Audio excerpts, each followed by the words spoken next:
Welcome to the Connected Enterprise Podcast. This is Carl Lewis, your host from Vision 33. And today my guest is Howard Zales.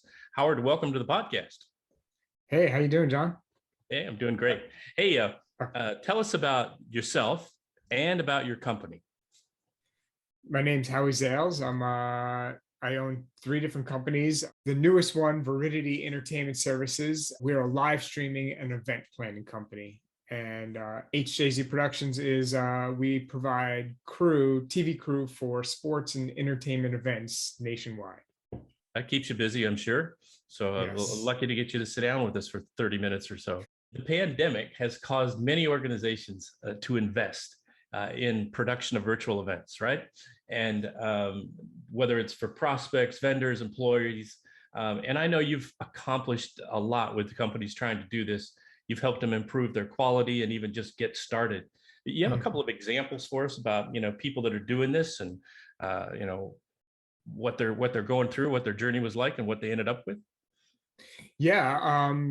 First, quick story of how we kind of got started with the pandemic. I'm Jewish, and the rabbi at the temple came to me and said, "Oh my God, we're not going to be able to do the services in September. This is last September." Yeah. And he said, "Do you have any suggestions?" And I did some research and this live streaming thing, and which obviously was being done by Netflix and Amazon in a way, but the production of live stream was a few years away. The technology was there, but long story short, we did the research. I figured out what we needed to do, what software we needed, what cameras we needed, and I said to him, if we're going to do it different, then we got to do it really different. And I gave him my ideas of incorporating videos into the service, having people call in from their homes, and we pulled it off. And I was like, there's got to be a way to monetize this. And no sooner did the phone ring, a client needed to interview 9 Major League Baseball players in 9 separate cities in 9 different weeks, but the interviewer couldn't leave her house. And I was like, ding. I'm like, yes, we can totally do this. I wasn't 100% sure how we were going to do it yet, but I knew that we can pull it off. And we did. And that was the beginning of our live stream company. And we just kind of ran with it. So the interviews that this person conducted were actually live interviews that were being broadcast. Yes. So yeah, there were live interviews being broadcast. And what we did was we invested in super high-end laptop computers with high-def cameras, USB microphones, ring lights, Ethernet cables, and we would send those computers to the contributors, to the baseball players who were in our show, and we sent one to the interviewer, and that stayed with her for all, the entire time. And through TeamViewer and other applications, we would dial into the computers. All the person needed to do is plug the computer in and connect it to the internet. And then we could focus the camera, white balance the camera, and through our intercom system, we could talk to them in their head, in their ears, and we brought them into our production over the internet, and we were able to do a whole TV show. Sounds pretty cool. I like that you were sending the equipment to them. It's kind of like, the old saying, I don't know if you've heard it, I'd rather have no chance for failure than a chance for success. Right. And Yes. So that's how you do it. You don't say, well, hey, just dial into this location on your computer, because you never know what's going to happen with somebody else's equipment. Yeah. And we knew that the quality of our cameras were high end, and our microphones were high end, and we can control it because we were in the computer thousands of miles away in some cases. Yeah. And that's how we did it. Yeah, you were really producing the event remotely as well. I think that's what I find unique about this approach, is it can be done that way. It takes such a burden off of the person trying to do the speaking or the interview or whatever, to not have to worry about the stuff. They can just do their job. Yeah. And in some cases, people were not really computer literate. So depending where they were, we would hire a local tech. We'd send the computer to the tech, and him or her would go to the contributor's house, set it up for them. They'd kind of be on standby with me if we had any technical issues, and then they'd clean it all up and leave. So depending on the person's computer literacy is kind of what we went with. Yep. You had to work around that. That's great. Well, hey, even after the pandemic, it's been beaten back as much as possible, and we're finding that's a little bit of a challenge here these days. The impacts are going to be really long lasting. What do you think will be the future of virtual meetings and productions, kind of as we get to the end of the pandemic and look into the future? I think, and I've talked to this topic with a lot of people, that we call it the hybrid event or virtual event is completely here to stay. If you had an event prior to the pandemic where, let's say, you had 500 people at your event, now maybe 100 people will show up and the other 400 will dial in virtually. They can get so much more done work-wise. They don't have to travel and stay in a hotel room. For now, they don't have to have the risk of getting sick. It's cheaper because they don't have to get in an airplane and stay in a hotel. And with the breakout sessions and rooms and technology today, they can get the same out of that event that they would if they were there and be more productive work-wise. Yeah, I think you're right that there's going to be kind of a hybrid effect, that'll happen in a lot of places. I think the challenge is, that many people kind of struggle to accomplish this sort of the personal touch in a virtual setting compared to an in-person event. How can we make a virtual meeting, or call it as human, or at least attempt to, as a face-to-face meeting just naturally is? The way to do that would be to hire a company that specializes in this, with the use of a CDN or a content delivery network, and the use of rooms and breakout sessions. You can be as in-person virtually as you want your event to be.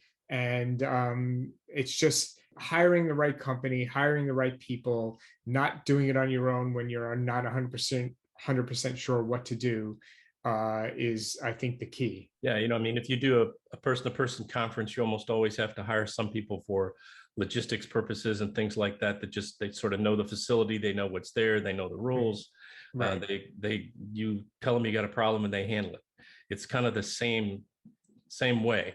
It's just you're focused on people a little bit more about the technology, right? Exactly. Exactly. For your virtual audience, for sure. So and you can still sell tickets to these events. If that's part of your scheme, you can sell tickets to virtual events or virtual conferences through the use of CDNs.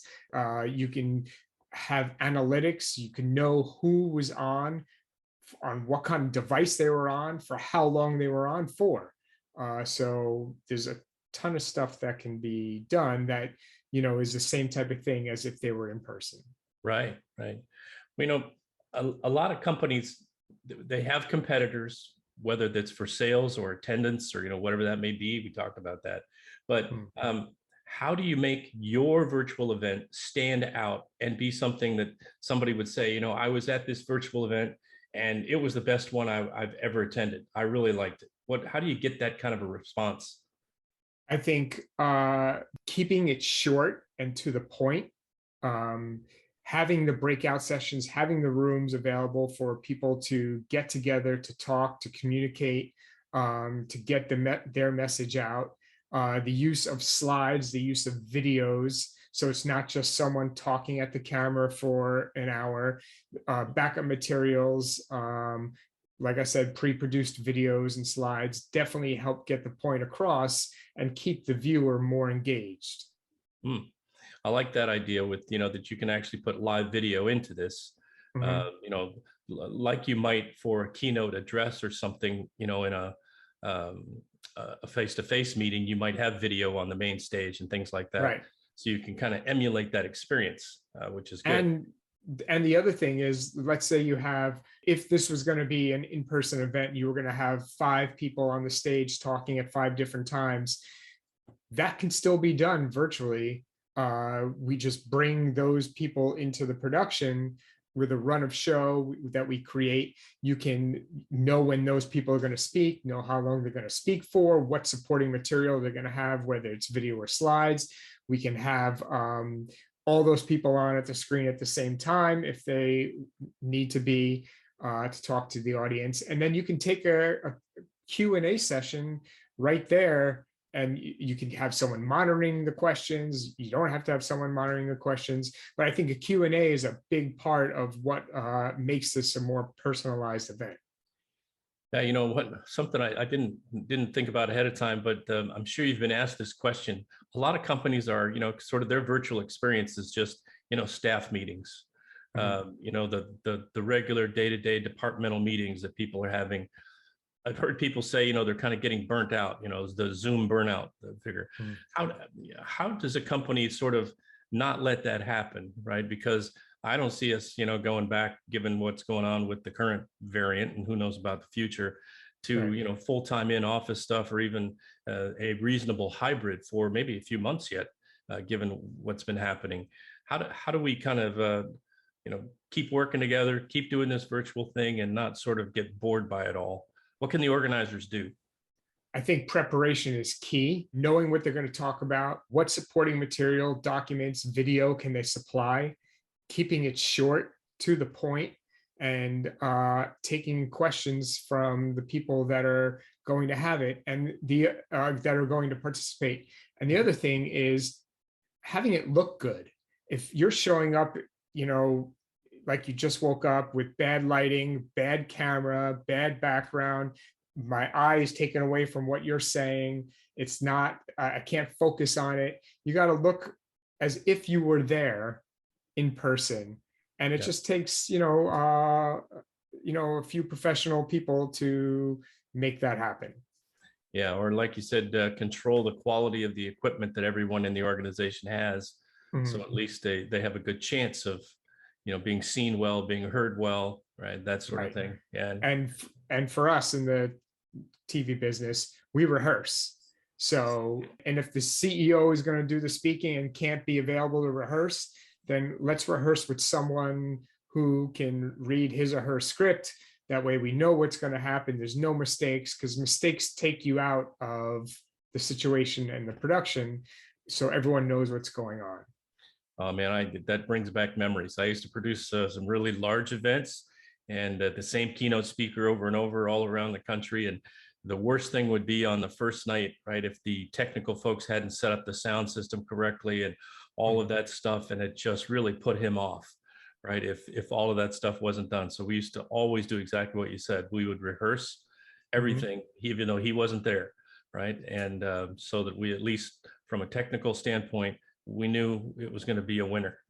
Yeah, I mean, it's a different kind of rehearsal, right? Instead of there being light cues or things like that, that we rehearse the computer. We make sure the internet speed is up to where it needs to be. Yep.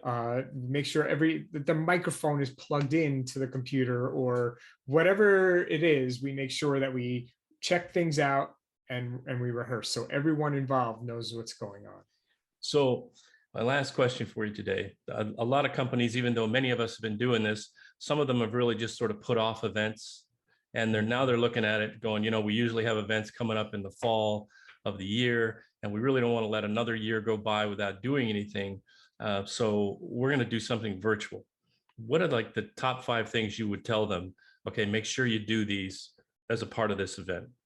Yeah. So what is the objective of the event? What are you trying to get across? So plan that out. Create a run of show or an ROS. Make sure that if John is going to speak for 5 minutes, John knows he's going to speak for 5 minutes. So whoever is speaking, they know. Rehearse. Hire a company that is, knows what they're doing, has the equipment to pull this sort of event off, and practice, rehearse, and keep it short, because people's attention span, especially in front of a computer screen, may not be as long as if they're sitting there in person. Yeah, you've said that about 3 or 4 times, keep it short. And I think, a lot of conferences and events they might be, 2.5 days long. It seems like you got to squeeze that down to maybe, 4 hours a day for a couple of days or something. abbreviate it, keep, instead of the sessions being an hour long, make them 30 minutes. Right. And, all over the place. It seems like that's one of the big things you can do, is just be to the point and about this content. And and have supporting video, have supporting documents, slides. That all helps. So let me go back to your experience at the temple. What was it like, when you first kind of put this on and it was live, and how did people respond, and what did the rabbinical staff say? How did they all adapt to this experience? So they adapted awesome. It was an awesome experience. And normally in the temple for the high holidays, there could be anywhere from 200 to 500 people. Right. So it was just me, the rabbi, and the cantor, and the person playing the organ. And so we had 4 cameras set up, and we created a run of show. So I knew exactly was gonna happen. We had 10 videos, and 1,000 people signed on. Wow. That normally probably wouldn't have even participated because they were in Florida or they were here.